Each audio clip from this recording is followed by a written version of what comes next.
नमस्कार दोस्तों, मैं दीपक शर्मा अंग्रेश आपका स्वागत करता हूं द लीगल चैम्बर में। अब दोस्तों, आज की वीडियो में मैं एक काफी इंपॉर्टेंट टॉपिक डिस्कस करने वाला हूं और वो टॉपिक सुप्रीम कोर्ट की बिल्कुल लेटेस्ट जजमेंट से जुड़ा है। देखिए, कई बार देखने को मिलता है कि कोर्ट के अंदर एक केस फाइल किया जाता है और केस कई सालों तक भी चलता है और एक पार्टी का यह कहना होता है कि मैंने तो कोर्ट के सामने कई बार खुद को लाने की कोशिश करी, कोर्ट के सामने कई बार बोलने की कोशिश करी, इसके बावजूद कोर्ट में मेरी सुनवाई नहीं हुई और मुझे बिना सुने ही कोर्ट ने अपना निर्णय दे दिया। अब दोस्तों, साल 2025 में एक बिल्कुल लेटेस्ट जजमेंट आई है जहां पर साफ निर्धारित किया गया कि अगर एक पार्टी को बिना सुने कोर्ट अपना निर्णय दे देता है, यानी कि जितनी भी कोर्ट केस के अंदर नेसेसरी पार्टीज हैं, अगर उनको बिना सुने कोर्ट अपना कोई निर्णय देगा तो उस निर्णय की कोई भी मान्यता नहीं होगी। अब यह जो जजमेंट आई है, यह मैं आगे विस्तार में आप लोगों को समझाने वाला हूं। इसके अलावा कुछ इंपॉर्टेंट फैक्ट्स भी आपको बताए जाएंगे जो आप लोगों के लिए जानना बेहद ज्यादा अनिवार्य है। अब दोस्तों, अगर आप लोगों को हमारी ये वीडियोस अच्छी लगती हैं, अगर आप लोगों को हमारी तरफ से किए गए एफर्ट्स अच्छे लगते हैं, तो मेरा आप लोगों से अनुरोध है, इस वीडियो को आप लाइक जरूर करें, ज्यादा से ज्यादा शेयर जरूर करें और अपना वैल्यूएबल कमेंट सेक्शन में जरूर लिखें। तो चलिए दोस्तों, अब आज की इस वीडियो को हम ज्यादा लंबा ना करते हुए आज की इस वीडियो को स्टार्ट करते हैं।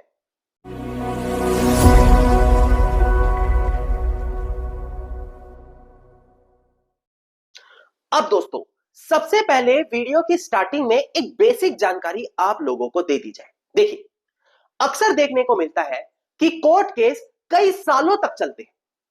इसी बीच अगर किसी व्यक्ति का देहांत हो जाता है तो उनके जो आगे कानूनी उत्तराधिकारी होते हैं, जिनको हम लीगल रिप्रेजेंटेटिव भी कहते हैं, वो उस कोर्ट केस के अंदर खुद को इंप्लीड कराते हैं, मतलब खुद को एज अ पार्टी ज्वाइन कराते हैं, क्योंकि जो व्यक्ति केस लड़ रहा था उसका तो देहांत हो गया, अब उसकी जगह ये व्यक्ति जो उनके उत्तराधिकारी हैं खुद अब केस लड़ने वाले हैं। नाउ, कई बार देखने को मिलता है कि एक व्यक्ति अपने पक्ष की कोई अटॉर्नी या विल कोर्ट में लेकर आता है और यह कहता है कि मेरे पास ये रजिस्टर्ड विल है, मेरे पास ये अटॉर्नी है और उस आधार से केवल मैं ही इस प्रॉपर्टी के केस में या मैं ही किसी भी केस में खुद को पार्टी बनाकर केस लड़ सकता हूं, बाकी किसी उत्तराधिकारी का अधिकार नहीं होगा क्योंकि मेरे पास ये विल है। अब क्वेश्चन आता है कि अगर उस व्यक्ति के और भी कानूनी उत्तराधिकारी थे तो क्या उनकी सुनवाई होनी जरूरी नहीं है? क्या जिसके पास विल है और उस विल के आधार से केवल उस अकेले व्यक्ति को पार्टी बना देना चाहिए? अब यह विवाद सुप्रीम कोर्ट के सामने आया। अब यहां से मैं सबसे पहले डिस्प्ले पर दिखाकर आपको केस टाइटल क्लियर करता हूं, इसके बाद हम केस के फैक्ट्स में बारे में जानेंगे और अंत में जो ऑनरेबल सुप्रीम कोर्ट का फैसला आया है उसके ऊपर हम चर्चा करेंगे। देखिएगा सबसे पहले दोस्तों डिस्प्ले पर, इसका केस टाइटल है पापामल थ्रू लीगल रिप्रेजेंटेटिव कृष्णा मूर्ति, जो यहां पर अपीलियंट है, वर्सेस ज्योति एंड अदर्स, जो हमारे यहां पर रिस्पोंडेंट है। इसका डेट ऑफ ऑर्डर है 27 फरवरी साल 2025, यानी कि दोस्तों बिल्कुल latest judgement honourable supreme court की मैं आप लोगों के लिए लेकर आया हूं। नाउ, प्रेजेंट केस के फैक्ट्स के बारे में हम बात करते हैं। देखिएगा, यहां पर एक जमीनी विवाद चल रहा है, एक प्रॉपर्टी है पापा अमल नाम के व्यक्ति की जो कोर्ट में अपना केस दाखिल करता है। केस के दाखिल करने के बाद 10 जनवरी 2020 को जब वो पापा अमल 97 ईयर्स का होता है तो बीच में ही उसका देहांत हो जाता है। नाउ, यहां पर उसका लड़का आता है और वो क्या कहता है कि मेरे पास एक रजिस्टर्ड विल है जो खुद पापा अमल ने बनाई और मुझे इस विल के आधार पर उनका कानूनी उत्तराधिकारी बनाते हुए इसके अंदर जोड़ा जाए और मैं अकेला व्यक्ति अब अपने पिता का ये केस लड़ूंगा। नाउ, सबसे पहले दोस्तों ट्रायल कोर्ट ने उनकी इस रिक्वेस्ट को एक्सेप्ट नहीं किया। उनका कहना था कि यहां पर आप कोई सर्टिफिकेट नहीं लेकर आए हो जिसके आधार पर हम ये समझ सके कि आपके अलावा कोई और उत्तराधिकारी तो नहीं है, इसके अलावा आप बाकी उत्तराधिकारियों की कोई एनओसी नहीं लेकर आए हो, तो हम आपको अकेले को यहां पर एज अ पार्टी नहीं इंप्लीड कर सकते ना। यह मैटर आगे रिवीजन के तौर पर हाई कोर्ट में गया, हाई कोर्ट ने भी इस रिवीजन को रिजेक्ट कर दिया। ना ये मैटर फिर आगे चलकर ऑनरेबल सुप्रीम कोर्ट के सामने पहुंचता है। सुप्रीम कोर्ट का कहना है कि यहां पर हाई कोर्ट और ट्रायल कोर्ट ने सही तरीके से कंसिडरेशन नहीं किया। अगर एक उत्तराधिकारी सब्स्टिट्यूट करना चाहता है तो केवल इस वजह से क्योंकि बाकी उत्तराधिकारी उस केस के अंदर नहीं आए, सिर्फ इसी ग्राउंड पर हम क्या नहीं कर सकते, उसको उत्तराधिकारी बनने के लिए नहीं रोक सकते। सुप्रीम कोर्ट ने कहा अगर बाकी उत्तराधिकारी कोर्ट केस में नहीं आ रहे तो इसका मतलब यह नहीं कि जो कोर्ट में खड़ा है उसको इसका खामियाजा भुगतना पड़ेगा।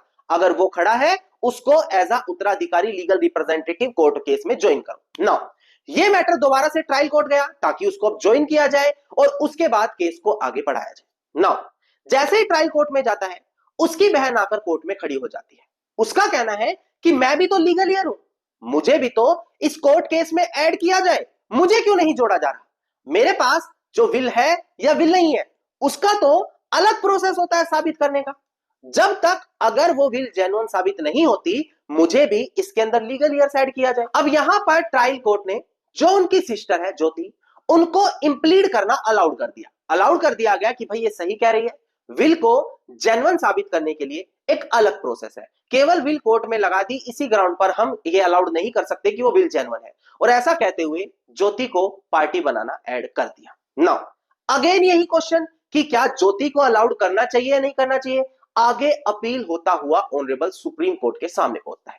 अब डिस्प्ले पर देखकर ध्यान दें कि यहां पर आखिरकार ऑनरेबल सुप्रीम कोर्ट ने क्या फैसला दिया। देखिएगा दोस्तों, यहां पर ऑनरेबल सुप्रीम कोर्ट ने जो ज्योति मूर्ति को इंप्लीडमेंट किया गया था, मतलब कोर्ट केस में पार्टी ज्वाइन किया गया था, इन्होंने बोला कि ये बिल्कुल सही है।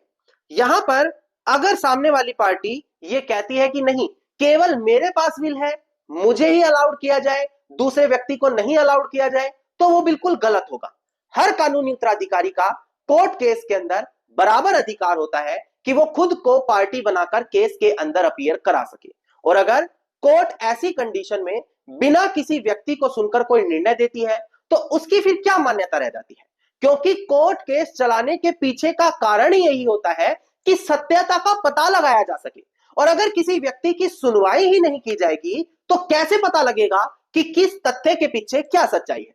और यहां पर आप लोग भी ध्यान रखिएगा कि विल के ग्राउंड पर अगर आप अपने आप को अकेला पार्टी बनाकर ऐड करना चाहेंगे तो वो काफी नहीं है, क्योंकि विल के लिए अलग कानूनी प्रावधान होते हैं जहां पर दो में से एक अटेस्टिंग विटनेस को कोर्ट में बुलाया जाता है, उसको फिर एग्जामिन किया जाता है, उसके बाद कोर्ट निर्णय लेता है कि वो विल जेन्युइन है या नहीं है।